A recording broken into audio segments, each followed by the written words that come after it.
everyone, and thanks for tuning back into Back to Basics, where we go back to the basics, but also straight to the point.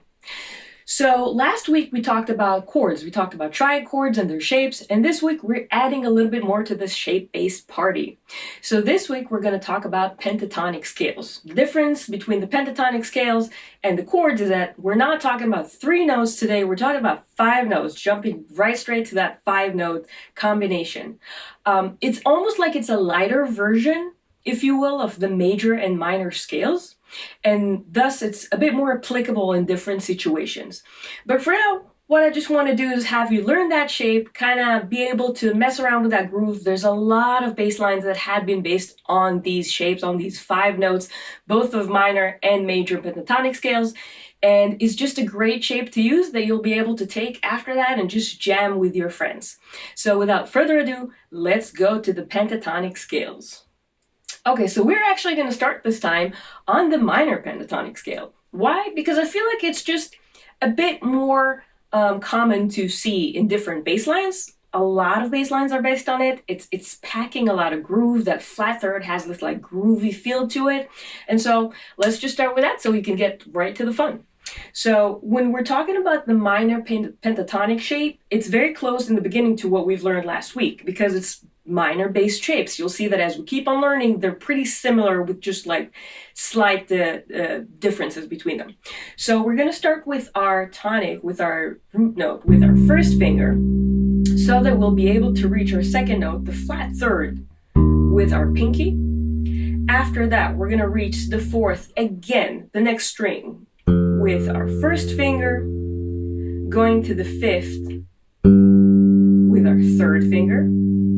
After that, we're going to go to the money-making note, the flat 7, you'll see why after, with our first finger, and then we go to the octave, again the root note, with our third finger. So again, one more time, we have our first finger with our root note, going to the flat third with our pinky, fourth finger. Then we're going to go to the fourth with our first finger, the fifth with our third finger, to the flat 7 with our first finger, and to the octave with our third again. Okay, so if we put it all together, it's going to sound like this.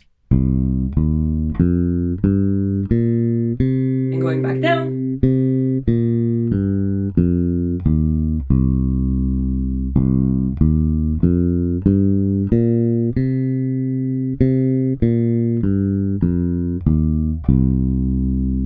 Now, I do highly recommend that you practice it both going up and going down because it's going to give you a lot more flexibility later on when you want to use it to create some sort of groove. You don't just want to practice it going up because you want to know it going down as well, so it's not just like this one-dimensional line going up. So, what do we do with this? Anything you want. You can take this combination of 5 notes and you can create amazing grooves. So just to give you a little bit of an example, I have my beat buddy right here with me. I'm just going to put a little beat on and I'm going to teach you the simplest bass line so you can already put it to work. Because what are scales worth if we don't know what to do with them? So check it out.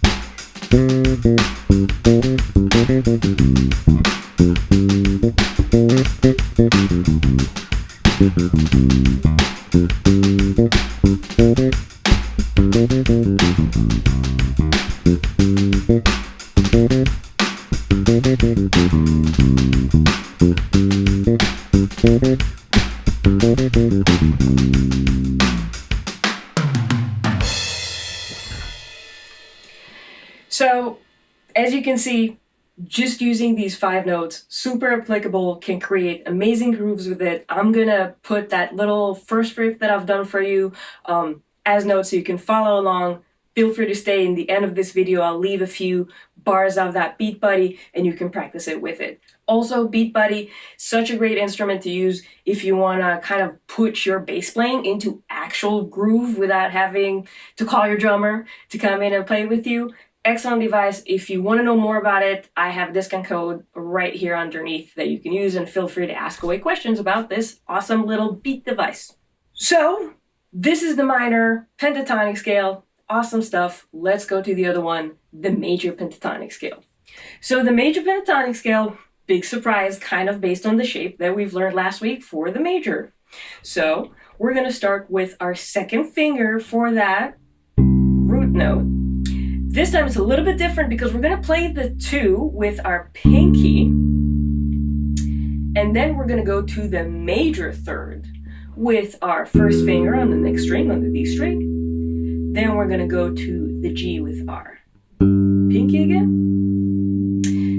This is the 5th. We're going to go to the 6, major 6, with our first finger on the next string, on the G string, and then we're going to complete it by going to the octave with our pinky. So again, we have the second finger for the root note, we have the pinky for the second, we have the first finger for the major third, then we're going to skip the 4th, go to the 5th with our pinky, going to the major 6 with our first finger, and then we're going to go to the octave with our pinky. So again, all together up and down.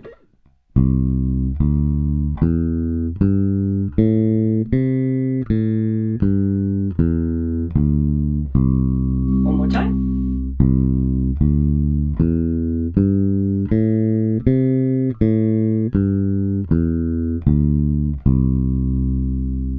And just like the last one, how about we put it to use, see what it's worth, and jam out with our beat buddy.